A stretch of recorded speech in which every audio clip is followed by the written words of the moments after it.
J'espère que vous verrez maintenant la première page de ma présentation qui s'appelle « La gestion de projet est-elle encore universelle ?»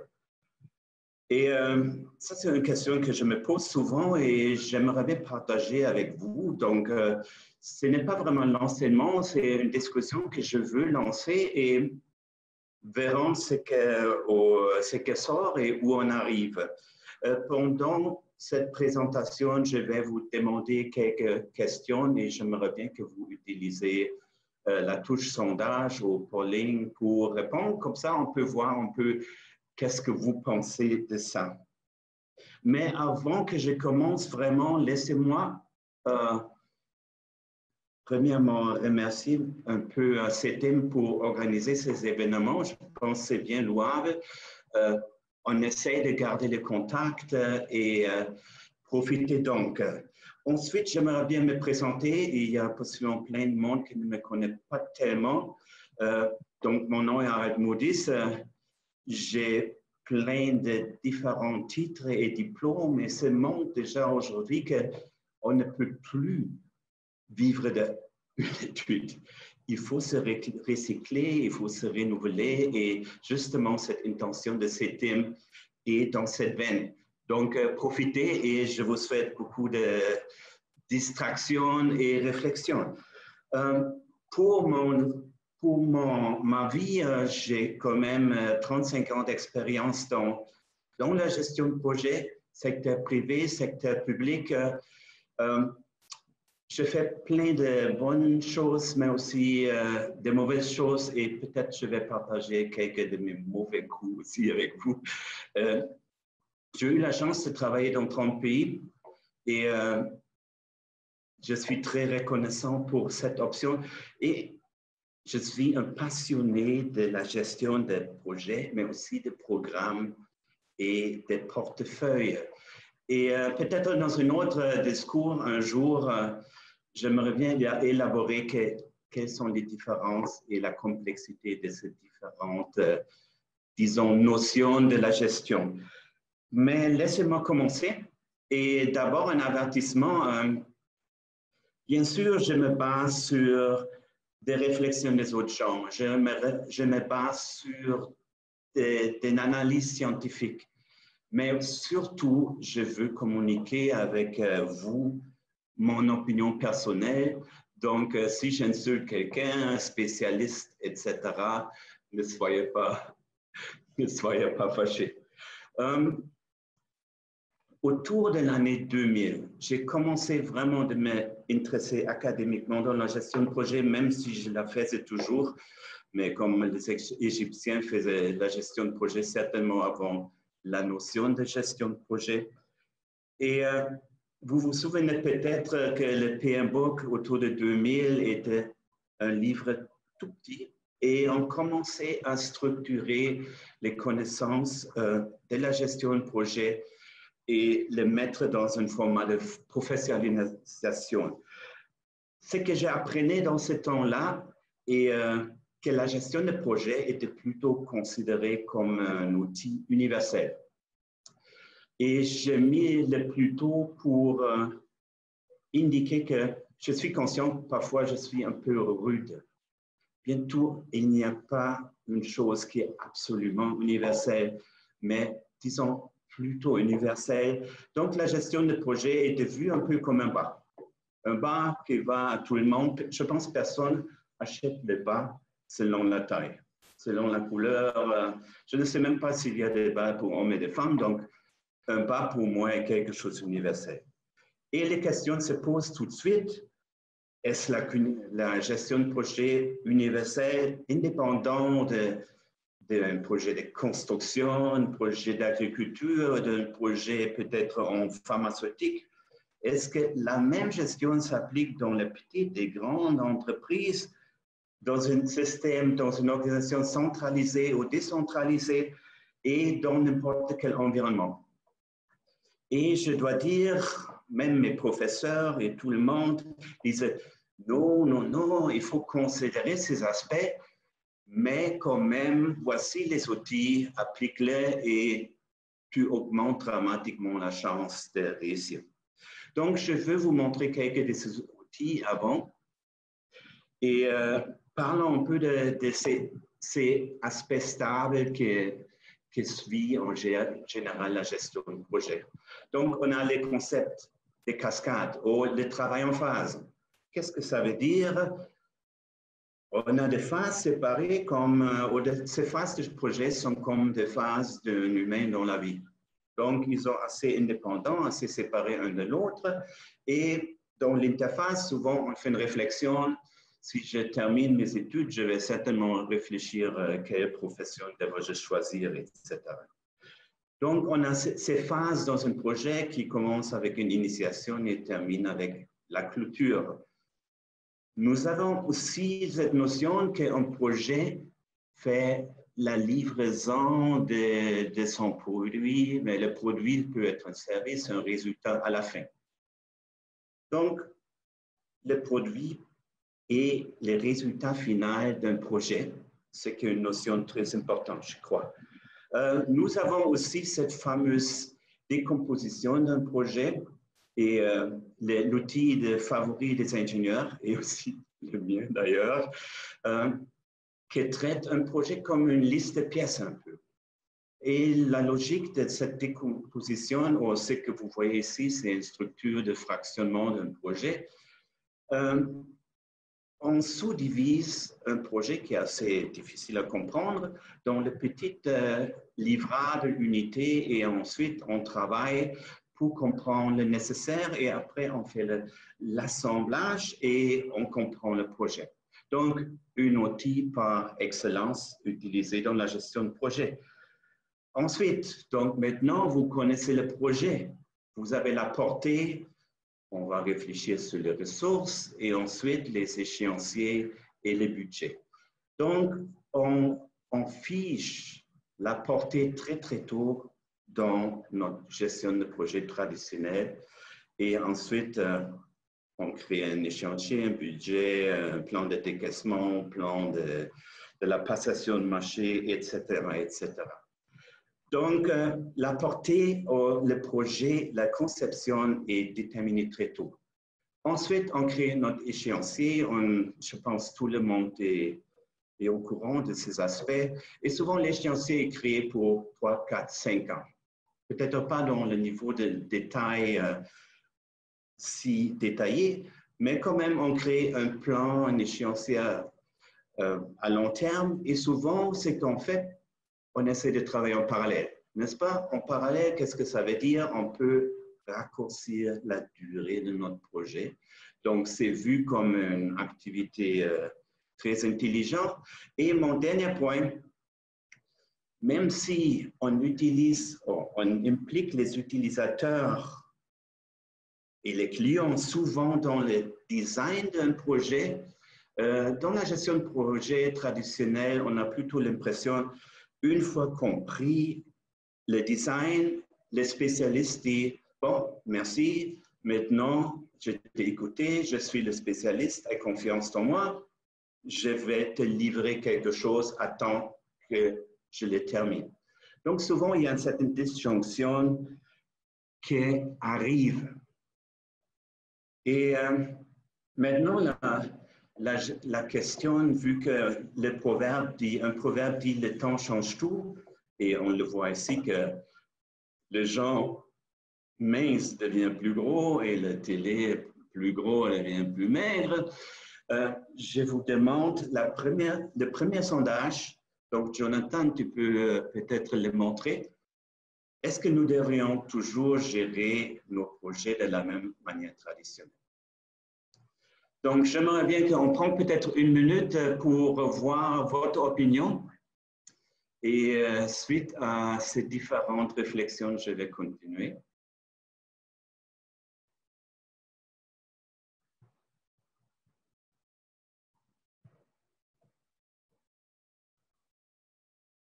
Aïe, aïe, aïe, aïe, aïe, aïe. Donc,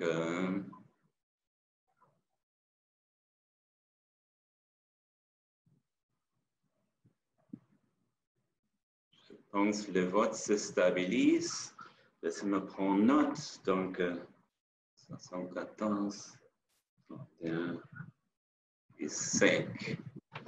Parfait, je vais carrément arrêter et continuer dans ma présentation. Donc,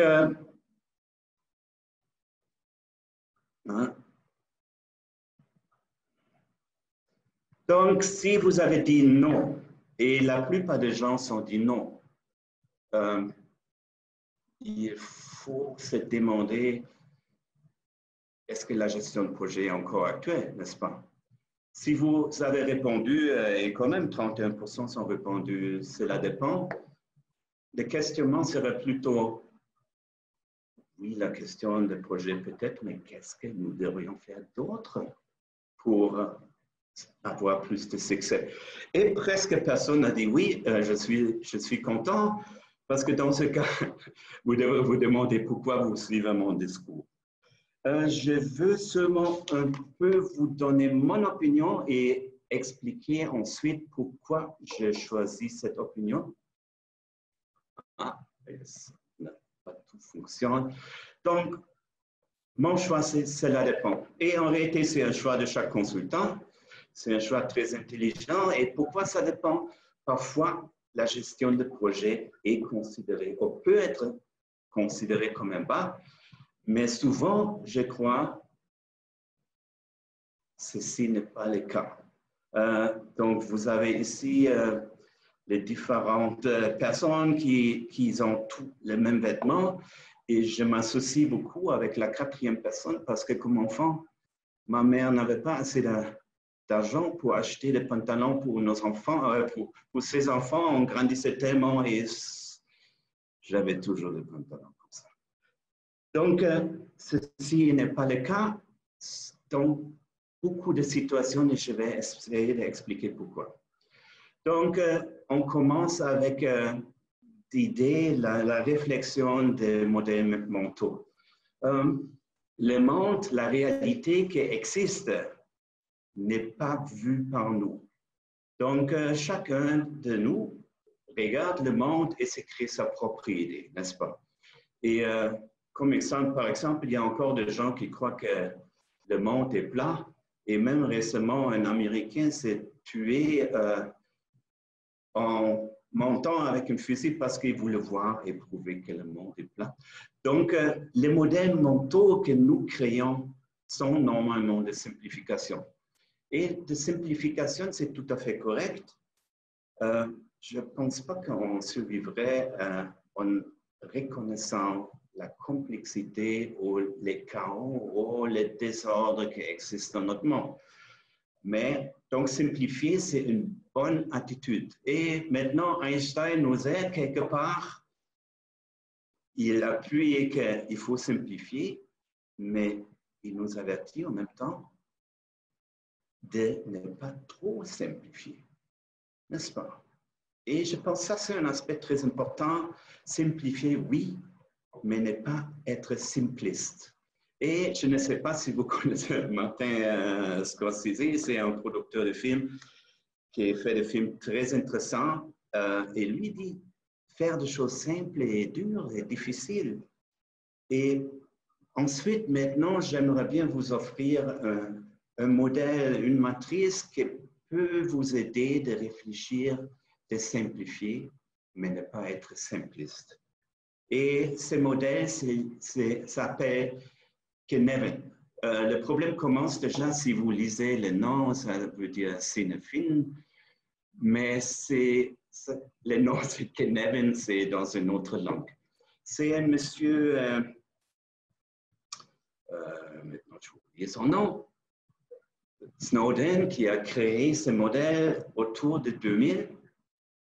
Et je vais essayer de vous l'expliquer. Le but, c'est en réalité de ce modèle d'aider aux gens de créer une attitude et une approche qui s'adapte à un certain état de leur problème. Et commençons peut-être avec le petit carré un peu rose, la partie désordonnée. Qu'est-ce que ça veut dire désordonné? Désordonné, c'est vraiment, il n'y a pas d'ordre. Donc, on ne comprend rien. Et j'espère que vous ne travaillez pas dans un projet dans cette partie.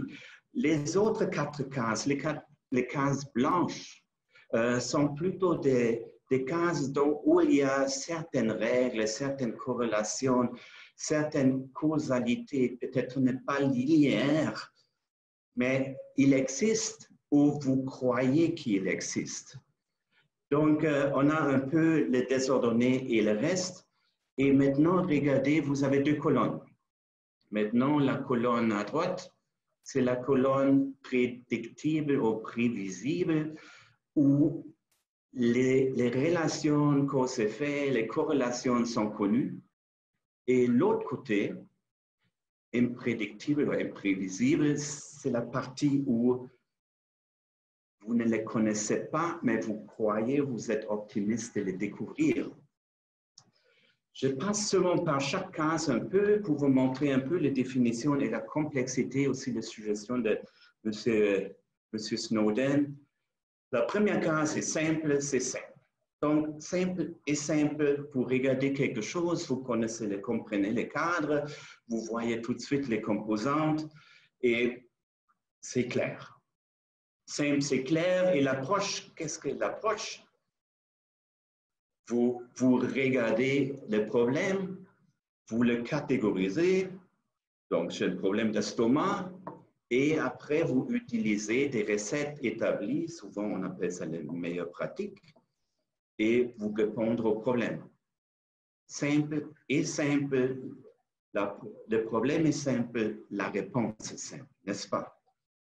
Compliqué, c'est un peu simple plus. Donc, vous avez soit beaucoup de composantes ou vous avez des composantes différentes. La situation entre cause et effet n'est pas très claire, donc souvent vous aurez besoin de spécialistes pour s'impliquer. Mais aussi, ici, on détecte le problème au lieu de le mettre dans une catégorie. Les pros, les spécialistes discutent, analysent et trouvent une réponse. Donc ici, pour résoudre un problème, on utilise de bonnes pratiques. Quelle est la différence entre une bonne pratique et une meilleure pratique? Je pense qu'il y a beaucoup de bonnes pratiques et seulement une meilleure. Vous êtes d'accord? Donc, dans une situation compliquée, il y a plusieurs cheminements qui peuvent arriver, vous aider à arriver à une solution. Donc, vous appliquez les bonnes pratiques. Maintenant, on complexe, la situation se complique un peu. Donc, on peut presque dire que chaque situation devient complexe aussitôt qu'il y a des différents acteurs qui s'impliquent. Donc, soit ces acteurs sont de différentes perspectives, de différentes visions, de différentes attentes, et souvent chacun a une pièce d'information qui est nécessaire pour réussir la totalité. Donc, la complexité est presque garantie avec une augmentation de la quantité de parties prenantes, des acteurs, des gens impliqués dans un projet. Mais aussi souvent, la complexité augmente si vous méconnaissez une dimension du projet. Donc, vous simplement ne connaissez pas certains aspects. Il faut peut-être faire des suppositions ou vous les ignorez en totalité, donc la complexité automatiquement augmente. Vous avez une autre logique de complexité qui est liée au temps. Donc, on appelle ça souvent une complexité dynamique. C'est ce que veut dire votre problème change avec le temps. Regardez la première ligne en haut. Ici, je voulais symboliser que peut-être votre budget est réduit et ensuite, peut-être à cause d'un changement ministre ou un changement politique, le cadre et la vision de la priorité de votre projet changent. Le projet devient complexe. Mais regardez la deuxième ligne, ça c'est plutôt une complexité par interaction. Donc ici, il y a des différentes composantes qui interagissent. Donc, prenons coronavirus, vous avez un virus qui se modifie dans un autre et ce virus va attaquer une composante dans l'autre. Donc, vous avez des dynamismes dans le temps qui sont imprévisibles pour vous. Donc ici, qu'est-ce qu'il faut faire dans un complexe? Il faut sonder, il faut essayer. Vous n'avez pas une vision claire de cause-effet, donc vous faites des petits pilotes. Vous regardez, vous plantez différentes idées et vous expérimentez finalement. Et vous espérons, vous trouvez, vous détectez une cause, une relation nouvelle et vous savez répondre. Et c'est que vous créez dans ce domaine des pratiques émergentes, n'est-ce pas? Venons à la dernière case, le chaotique. Et chaotique, c'est un aspect assez difficile pour nous de comprendre parce que chaotique ne veut pas être désorganisé. Chaotique veut dire que vous modifiez une petite partie et votre résultat change. Ça, c'est cette fameuse effet de papillon. Une petite chose change et tout change, mais d'une manière organisée. Ça, c'est important. Donc, en chaotique, c'est vraiment des crises, des situations chaotiques. Il faut agir. Il ne faut même pas créer de petites expériences, etc. Il faut foncer. Et par exemple, je peux vous donner mon expérience en Haïti après le tremblement de terre. 250 000 personnes mouraient. Personne commençait à discuter qu'est-ce qu'on devrait faire. C'est comme le militaire en France. On met tout ce qu'on peut pour répondre à la situation. Donc, on a ces 4 cases et chaque case demande une autre approche et guide à une autre conclusion, si vous voulez. Il y a une certaine transition des cases et cette transition a lieu dans la direction des montres. Souvent, on commence en désordonné. Je me souviens quand moi j'ai commencé à faire mon permis de conduire, je ne comprenais rien du tout. Jusqu'au moment où je voyais un système chaotique, un certain ordre, mais pour moi, ce n'était pas à comprendre. Ça devenait complexe, ça devenait compliqué. Et maintenant, conduire une voiture est tellement simple que je ne me rends même pas compte après si ma femme me demande est-ce qu'il y avait beaucoup de feux de circulation. Je ne me souviens pas. Donc, je pense que vous êtes d'accord. Regardons l'autre direction. Donc, on commence avec simple et donc simpliste. Aussi, cette direction est possible et je pense que beaucoup de projets sont formulés d'une manière trop simpliste. Je vous donne un mini-exemple. Je sais que ma famille va avoir faim ce soir, donc je sors mon livre de cuisine, je l'ouvre et voilà. Ah, voyons donc, on fait des crêpes. Facile, simple, n'est-ce pas?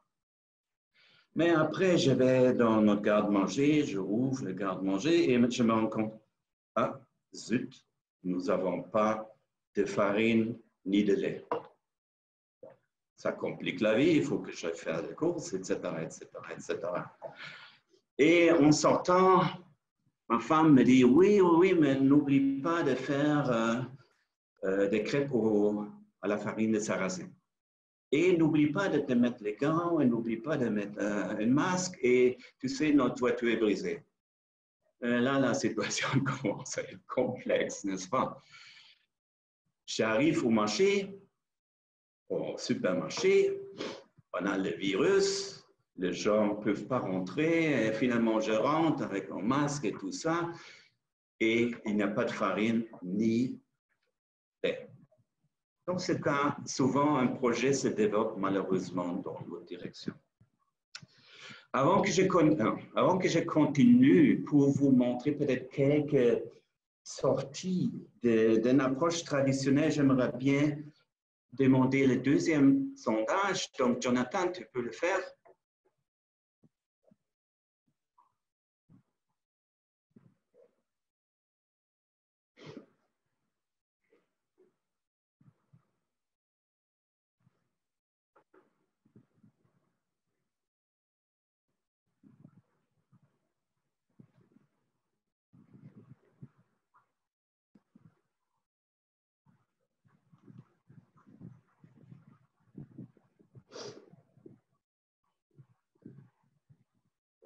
encore quelques secondes peut-être.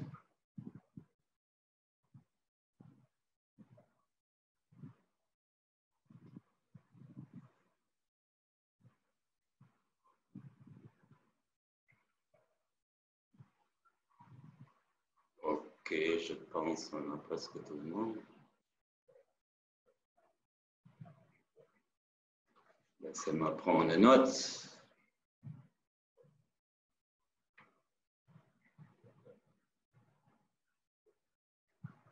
Ok, je pense qu'on va l'arrêter. Donc, pour vous montrer, plus que 50% pensent que leur entourage et leur projet vit dans une complexité. On a autour d'un tiers qui vit dans une situation compliquée, 11% simple, et on a comme 6% qui ont un projet désordonné. Donc, d'abord, il faut dire ma condoléance à ces 6%. Vous êtes vraiment dans la misère. OK, donc je vous ai promis de vous donner quelques avenues peut-être d'approche et je pense que vous devrez être d'accord avec moi. Dans la partie simple et compliquée, la gestion de projet s'applique assez bien. Et on peut même dire dans une partie de complexité, la gestion de projet s'applique, mais définitivement pas dans un projet hautement complexe ou chaotique. Et surtout pas dans un projet désordonné. Je ne voulais même pas parler de ça. Donc, qu'est-ce qu'on peut faire d'une manière différente dans ces catégories? Et je vais vous proposer peut-être 6 petites manières. Et ensuite, s'il y en a le temps, on peut le discuter un peu. On parlait des concepts de cascade. Oui, c'est un concept traditionnel, mais le concept de cascade a aussi certains effets négatifs, n'est-ce pas? Pensez seulement que les responsables de ces différentes phases sont des individus séparés, donc ils ne communiquent peu. Donc, on a cette fameuse gestion en silo. On pourrait aussi... oui, attendez maintenant. Je me suis perdu un peu dans ma... Donc, je vais essayer de sauter en cascade. Donc, on pourrait considérer de créer ou d'intégrer plutôt ces différents aspects, ces différentes phases dans une, disons, dans une section plus perméable. Les clients devraient être le centre et surtout, ce qui est important, que toutes les personnes responsables pour les différentes phases communiquent et s'échangent d'une manière permanente, je dirais. Vous avez la livraison à la fin. Donc, on disait qu'un projet termine avec le produit final, n'est-ce pas? Et ça veut dire on finit avec un produit parfait ou ce qui arrive souvent, ce qui m'est arrivé plusieurs fois, que finalement, vous n'avez plus d'argent ni du temps. Donc, vous dites à l'utilisateur, voyons, je ne peux plus travailler, prends ce projet, maintenant c'est à toi, mon projet est fini. Il y a une autre manière de penser. On pourrait créer des produits viables minimales, peut-être au milieu du projet, et avec les utilisateurs et avec les impliqués, réviser ce projet, ce produit et l'améliorer à fur et à mesure. Ça veut dire que cette idée de produit viable, minimal, est assez importante. Donc, on ne devrait peut-être pas finir avec le projet final. On a notre structure de découpage, n'est-ce pas, mon outil favori. Aussi, ici, il y a certains problèmes. On peut avoir certains problèmes. Vous voyez, je disais, une structure de fractionnement, c'est comme une liste de pièces. Mais si vous oubliez une pièce, votre projet ne crée pas de valeur. Si vous créez une voiture sans moteur, bon, vous n'allez jamais les bénéfices de votre voiture. Et on peut modifier peut-être cette réflexion un peu d'une structure de fractionnement en pensant plutôt fonctionnalité que produit. Qu'est-ce que je veux dire avec une fonctionnalité? Un produit, c'est l'école construite, mais une fonctionnalité, c'est l'école est fonctionnelle en édifice, en personnel, en plan, en structure, en budget, etc., etc. Donc, c'est la fonctionnalité qui, à mon avis, devrait peut-être être plus en vigueur, en valeur, pardon, qu'une liste de pièces. Une autre suggestion, la séquence de planification. On a dit, on commence avec la portée et ensuite, nous créons l'échéancier et le budget. On pourrait réviser cette structure et peut-être ne pas créer une portée parfaite, mais comme j'ai déjà mentionné, ça a une certaine réflexion avec les produits viables minimales. Regardons ce que nous pouvons faire. Créons d'abord quelque chose qui fonctionne au moins. Et ensuite, s'il nous reste l'argent, bon, on va le modifier, on va l'améliorer. Il y a aussi cet aspect de planification parallèle. Oui, c'est un bon outil pour épargner du temps, mais c'est un mauvais outil si vous n'avez pas créé un consensus entre les différents acteurs. Donc, moi, je vois, vous ne devrez pas planifier sans responsabilité partagée ou sans un accord des différents acteurs. Et surtout, on ne devrait pas planifier en détail des travaux parallèles dans une horizon de 3, 5 ans ou encore plus. Vous voyez en bas, c'est un système Kanban qui regarde plutôt de minimiser le travail en cours, mais ça, au même temps sensibiliser les gens au travail à faire. Mon dernier aspect, et ensuite je me calme, cette fameuse disjonction. Est-ce vraiment une bonne idée de dire à l'utilisateur, bon, on te questionnait avant, on t'a écouté, maintenant on est le spécialiste en fait et voici notre résultat. Je ne pense pas. Il faut intégrer l'utilisateur, le client, le bénéficiaire, comme vous voulez, dans l'exécution. Et ça va ensemble avec cette idée d'un produit minimal, viable et l'améliorer, etc., etc.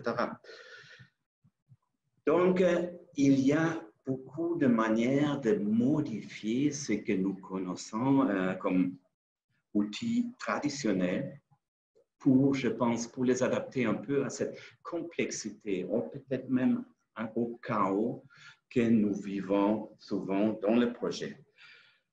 J'ai presque fini, mais je veux répéter le sondage initial. Donc, Jonathan, s'il vous plaît, tu peux le montrer.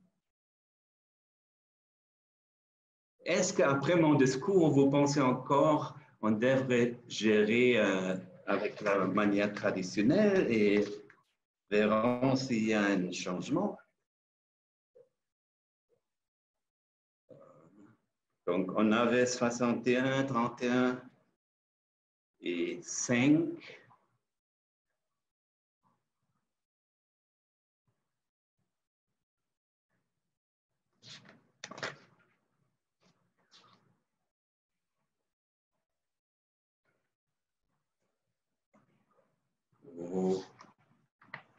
OK, 100 personnes.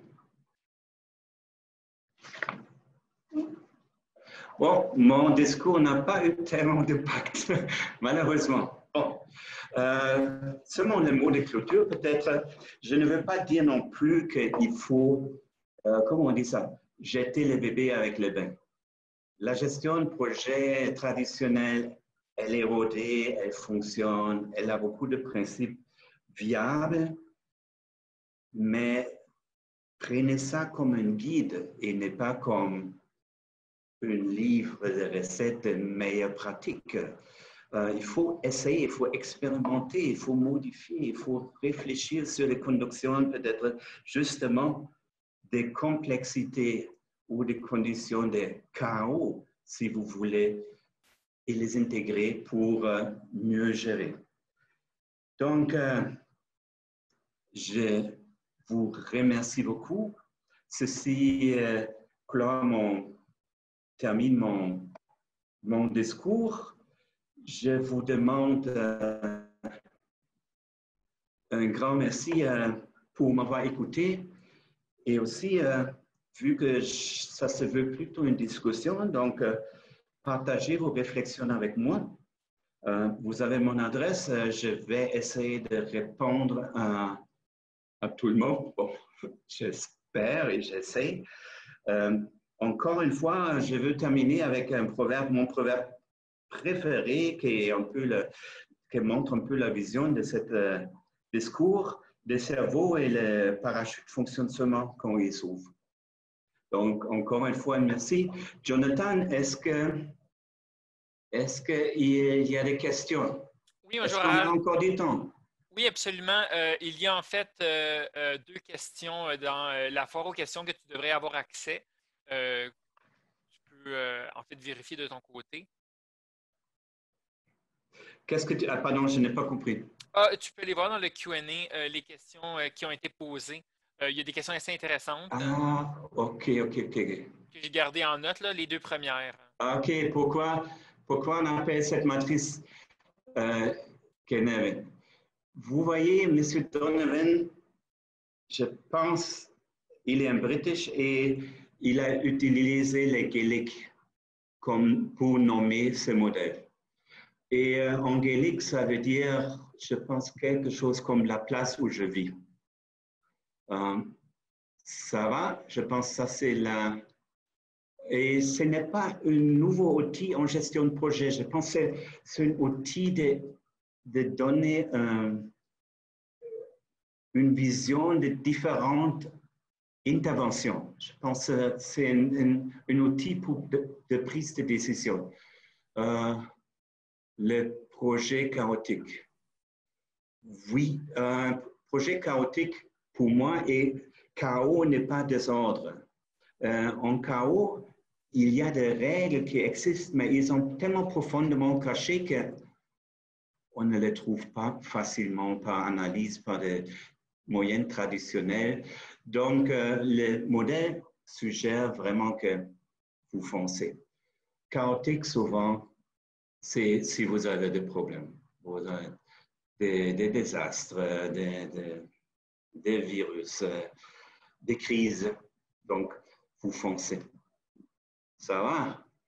Le paradoxe en gestion de projet, au début, vous avez beaucoup de marge de manœuvre et à la fin. Oui, je suis d'accord.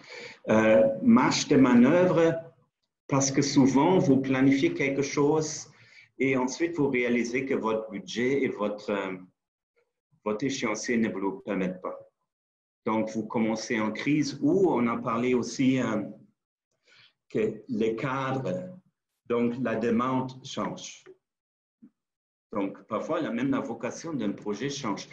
Oui, c'est malheureux, mais je pense justement cette idée de créer un produit minimal viable ou une fonctionnalité. Vous êtes beaucoup plus de au moins créer quelque chose, même s'il y a une coupure de budget. Au lieu de 100 écoles qui fonctionnent, vous avez au moins créé 50 écoles qui fonctionnent. Au lieu d'avoir construit 100 écoles qui n'ont pas terminé. Ils ne servent à rien. Donc, l'idée, c'est de créer la valeur de votre projet le plus tôt possible.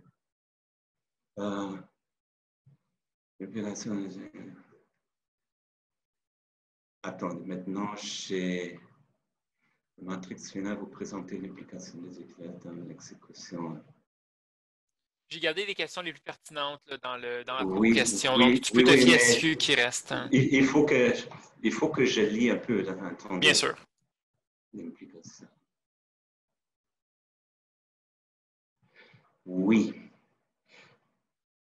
Mais Je suis d'accord avec vous. Moi, comme gestionnaire de projet, j'aimerais bien aussi que les gens aient une opinion fixe. Et j'ai demandé à tout le monde, il n'y a pas une nouvelle personne qui rentre avec une autre opinion. Mais malheureusement pas, ou heureusement, notre monde n'est pas dessiné comme ça. Vous voyez, c'est un peu d'arrogance de croire, j'ai créé un projet parfait et maintenant, dans 5 ans, ça va montrer les mêmes bénéfices et ça va fonctionner comme ça. Dans notre vie privée, on ne travaille pas comme ça. Je pense même qu'il faut accepter le changement, il faut même les encourager. Peut-être parce que amélioration, le changement, ce n'est pas toujours négatif. Peut-être il y a un changement technologique qui vous aide à épargner beaucoup d'argent ou vous trouvez de nouveaux coopérants, etc. Donc, je pense que le changement n'est pas seulement négatif. On dit toujours dans chaque changement, dans chaque crise, il y a des opportunités, n'est-ce pas? OK. J'ai répondu.